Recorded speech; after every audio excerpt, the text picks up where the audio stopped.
Science class 4 start कर रहे हैं हम, जनरल साइंस। और जनरल साइंस का जो सबसे पहला टॉपिक है वो है आवर बॉडी, ठीक है। और this is chapter number 1, very important chapter.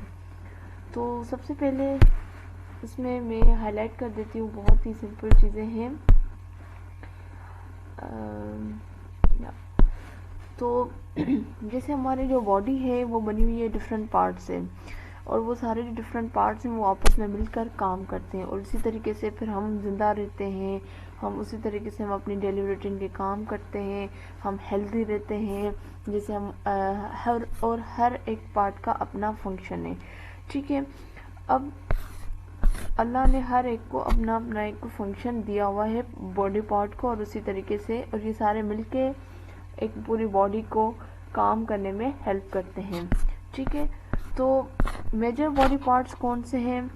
जैसे हमारे नोज़ है, लंग्स है, लेग्स है, हार्ट है, लिवर है, और इसी तरीके से बहुत सारे अदर पार्ट्स हैं, ठीक है। और ये सारे पार्ट्स एक दूसरे से बहुत मुख्तलिफ हैं, लेकिन ये सारे एक साथ मिलकर काम कर रहे होते हैं, और उनके आपस में क्या होती है, कोऑर्डिनेशन होती है, और इसी तरीके से फिर ये सारे काम करते हैं। अब स्टार्ट करते हैं, एक एक करके बॉडी पार्ट को पढ़ते हैं, ठीक है। सबसे पहला जो पार्ट है दैट इज़ द ब्रेन। अब हम चीज़ों को डिफरेंट तरीके से देखते हैं, हम उनको रिकॉग्नाइज करते हैं। हमारी मेमोरी, हमारा किसी चीज़ पे रिएक्ट करना, ये सब कौन करवाता है, कौन सा पार्ट कंट्रोल करता है, ये सिर्फ और सिर्फ कौन करता है, ये ब्रेन करता है, ठीक है। अब ब्रेन जो है वो बेसिकली सेंट्रल कंट्रोल सिस्टम है हमारी बॉडी का। यहाँ से ही सारी चीज़ें कंट्रोल हो रही होती हैं, ये डायरेक्ट करता है हमारी एक्टिविटीज़ को। अब वो कौन कौन सी एक्टिविटीज़ हैं? जैसे देखने की सलाहियत है, सुनने की है, सोचने की है, किसी चीज़ को महसूस करने की है, याद रखने की, इसी तरीके से बहुत सारी चीज़ें हैं, ठीक है। अब ये जो ब्रेन है ये बेसिकली एक थिक बोन के बीच में होता है, और ये बोन जो है इसको प्रोटेक्ट करती है, ताकि अगर खुदा न खास्ता हमारा हेड जो है किसी भी चीज़ के साथ हिट कर जाए तो हमें इंजरी ना हो, मतलब हमारे ब्रेन को कुछ ना हो, ठीक है। हमारे स्किल में कोई प्रॉब्लम हो जाए लेकिन हमारे ब्रेन को ना हो, क्योंकि हमारे ब्रेन में अगर कोई मतलब उसको कोई मसला हो गया तो वो रीग्रोथ नहीं करेगा, उसकी ग्रोथ दोबारा नहीं होगी, ठीक है। ये इतना सेंसिटिव पार्ट है। तो ये थी जी ओवरऑल ब्रेन की बात। क्लास 4 के हिसाब से आगे आप जैसे जैसे बढ़ते जाएंगे, जैसे क्लास 6, 7, 8 में, तो उसमें तो और सारी चीज़ें इसमें पढ़ी जाती हैं, जैसे इसके डिफरेंट पार्ट्स पढ़े जाते हैं, कौन सा पार्ट की कौन सी एक्टिविटीज़ होती हैं, तो वो हम आगे इसको देखेंगे। तो सेकेंड इम्पॉर्टेंट पार्ट है वो है स्टमक, ठीक है। अब स्टमक बेसिकली ये एक जैसे हम डाइजेशन सिस्टम में, ये इसका बहुत इम्पोर्टेंट रोल होता है।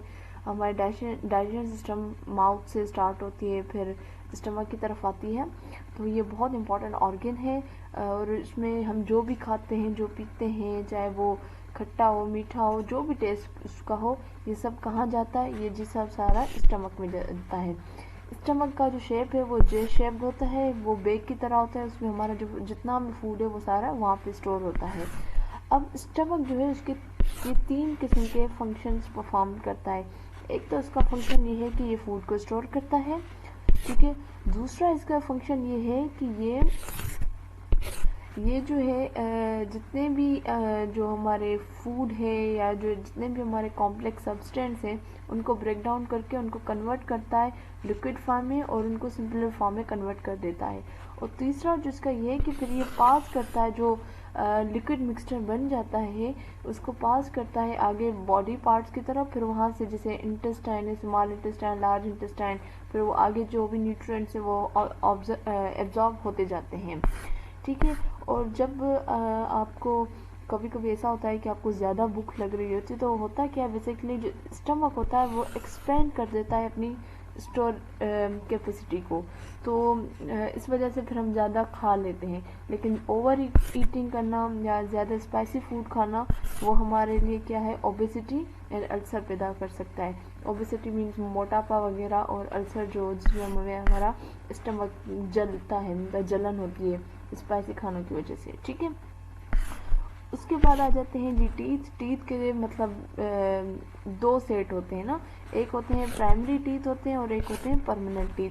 प्राइमरी टीथ होते हैं वो होते हैं जिनको हम मिल्क और बेबी टीथ भी कहते हैं, जो टूट जाते हैं जब हम छोटे से टूट जाते हो, फिर बाद में दूसरे आ जाते हैं, तो वो हमारे परमानेंट टीथ होते हैं। तो जब हमारी एज जब हम 3 years old child has 20 primary teeth, ठीक है, और अडल्ट को कितने होते हैं 32 टीथ होते हैं। इनके भी चार्ट्स हैं, जैसे कैनाइन, इंसिजर, मोलर, प्रीमोलर, ये हम आगे इसको डिस्कस करेंगे, ठीक है, और हर एक का फंक्शन हम पढ़ेंगे। लेकिन जो ओवरऑल टीथ का फंक्शन क्या है उसका, और ओवरऑल टीथ का फंक्शन ये है क्या, कि जो हम फूड खा रहे हैं उनको टीयर करना या च्यू करना, उसको फाड़ना, उसको छोटे छोटे पीसेस में कट करना, ये बेसिकली काम है टीथ का। और ये क्यों करते हैं, ताकि हमारे जो फूड है वो ईजिली हम डाइजेस्ट कर सकें। और आगे इन्होंने लिखा है कि अगर हम ब्रश नहीं करेंगे या उसकी हम सही से देखभाल नहीं करेंगे अपने टीथ की, तो हमें क्या हो जाएंगी, कैविटीज़ और प्लक हो जाएगा, और उससे फिर हमारे पेन मतलब क्या होगा कि हमारे जो दांत है वो वक्त से पहले गिर जाएंगे और दिखने में वो अच्छे नहीं लगेंगे। और उसके अलावा जाहिर सी बात है कि उसमें फिर डिफरेंट बीमारियां पैदा होना शुरू हो जाएगी। उसके बाद आ जाते हैं ईयर। ईयर जो है वो जो पार्ट है बॉडी का, वो पार्ट है जिसके थ्रू हम सुनते हैं, ना सिर्फ सुनते हैं बल्कि हम अपनी बॉडी को बैलेंस भी करते हैं, ठीक है। और ये डिफरेंट साउंड्स जो हैं वो हम अपने कानों से सुनते हैं, चाहे वो अच्छा साउंड हो या बुरा साउंड हो। बुरा साउंड कहने का मतलब नॉइज़ वगैरह हो जो हमें पसंद नहीं आता, ठीक है। अब ईयर के दो पार्ट्स के लिए, एक पार्ट होता है इंटरनल पार्ट, एक को होता है एक्सटर्नल पार्ट। एक्सटर्नल पार्ट वो जो हम देख सकते हैं, जिसको हम टच कर सकते हैं, उसको कहा जाता है एक्सटर्नल पार्ट। जो और दूसरा जो है अंदर, जिसमें पूरी जिसको हम कहते हैं पर्दा लगा हुआ है, ये सारा अंदर होता है, ठीक है, वो सारा आपका इंटरनल पार्ट होता है।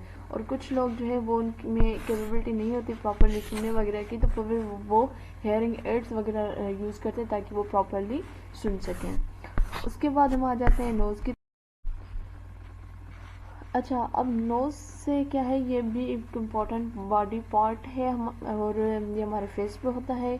और उसके अलावा जितनी भी हम अरोमा होती है, जो स्मेल होती है, आइदर गुड स्मेल और बैड स्मेल, ये सारी हमें किसके थ्रू पता चलती है, हमें नोज़ के थ्रू पता चलती है, ठीक है। अब इसका बेसिक फंक्शन क्या है, इसका जो बेसिक फंक्शन क्या है, our nose is to draw in air and identify the different smell and aromas present in the air, ठीक है। और इसमें दो जो है नॉस्ट्रल्स होती हैं, ठीक है, और नॉस्ट्रल्स होती हैं, और इसके थ्रू क्या होती है, जो हमारे आसपास सराउंडिंग में जितनी भी हवा होती है वो नॉस्ट्रल्स से क्रॉस होती हुई हमारे लंग्स की तरफ जाती हैं।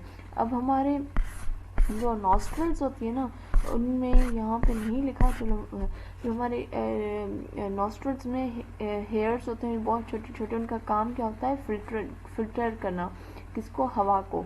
तो वो जितनी भी हवा में मिट्टी वगैरह होती है वो फिर हमारे जो नॉस्ट्रल्स में हेयर्स होते हैं वो उनको फिल्टर कर देते हैं, एयर को, ठीक है। अब हम आ जाते हैं लंग्स की तरफ। लंग्स जो है ब्रीदिंग सेंटर है बॉडी का, और इसमें दो जो है, जैसे यहाँ पे है, ये दो जो है spongy large balloon like organ है जो चेस्ट में होते हैं, और उसको प्रोटेक्ट कौन कर रहा होता है, रिब केज।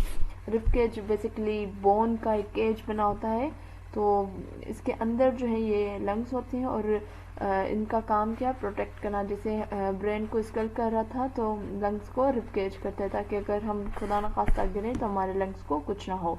अब इसमें जैसे उन्होंने यहाँ बताया इनहेल और एक्सहेल। जब हम इनहेल कर रहे होते हैं, मतलब जब हम इनहेल कर रहे होते हैं तो होता क्या है बेसिकली, तो हम जो एयर है वो हम अंदर ले रहे हैं, ठीक है, वो टेक इन हो रही है। मतलब वो एयर कौन सी है, वो गैस कौन सी है, वो बेसिकली गैस ऑक्सीजन है, हम ऑक्सीजन ले रहे होते हैं। और जब हम एक्सहेल कर रहे होते हैं, तो एक्सहेल से क्या हो रहा होता है कि हम जो गैस है वो बाहर निकाल रहे हैं। वो गैस कौन सी होती है? वो होती है कार्बन डाइऑक्साइड, ठीक है। और यहाँ पे इन्होंने एक और बात लिखी है, जो नोज़ इसका ये भी काम होता है कि जो हम हवा ले रहे हैं उसको मॉइस्ट करें, ठीक है, और गर्म और मॉइस्ट करें, ये इसका भी काम होता है, ठीक है। और आगे इन्होंने क्या लिखा है? आगे इन्होंने लिखा है कि ये जो एक, मैं अगर ऊपर से थोड़ा सा दिखा दूँ, ये बेसिकली ये पाइप जो आपको नज़र आ रहा है, इस पाइप को कहा जाता है ट्रेकिया, ठीक है, जिसको विंड पाइप भी कहा जाता है। और ये ट्रेकिया पे डिवाइड होता है to smaller tube called bronchial tube में, और हर एक ब्रोंचियल ट्यूब फिर अटैच होती है लंग्स के साथ, ठीक है। तो इसको आगे हम फर्दर ज़रूर एक एक चीज़ को देखेंगे। यहाँ पे एक और उन्होंने बात लिखी है कि इस्तेमा और लंग कैंसर जो है ये मेन डिसऑर्डर है किसके? लंग्स के, ठीक है। और उसको हमें प्रोटेक्ट करने चाहिए और प्रॉपर तरीके से हमें मतलब क्लीन एनवायरनमेंट में हमें सांस लेना चाहिए, स्मोकिंग से बचना चाहिए, यही इसका प्रॉपर इलाज है, ठीक है जी। उसके बाद हम आ जाते हैं हार्ट की तरफ।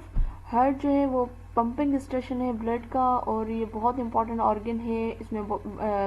इसमें जो है बेसिकली ये क्या करता है? पंप करता है blood through the all over the body, ठीक है। वो किसके थ्रू करता है? ब्लड वेसल्स के थ्रू, ठीक है। ये middle of the chest blood होती है, हमें लगता है कि ये एक साइड पे है, मतलब लेफ्ट साइड पे, लेकिन ये मिडिल ऑफ द चेस्ट होता है। और इसकी ह्यूमन हार्ट की जो साइज होती है, जो बीट होती है वो 70 टाइम इन अ मिनट, मतलब एक मिनट में 72 टाइम वो धड़कता है।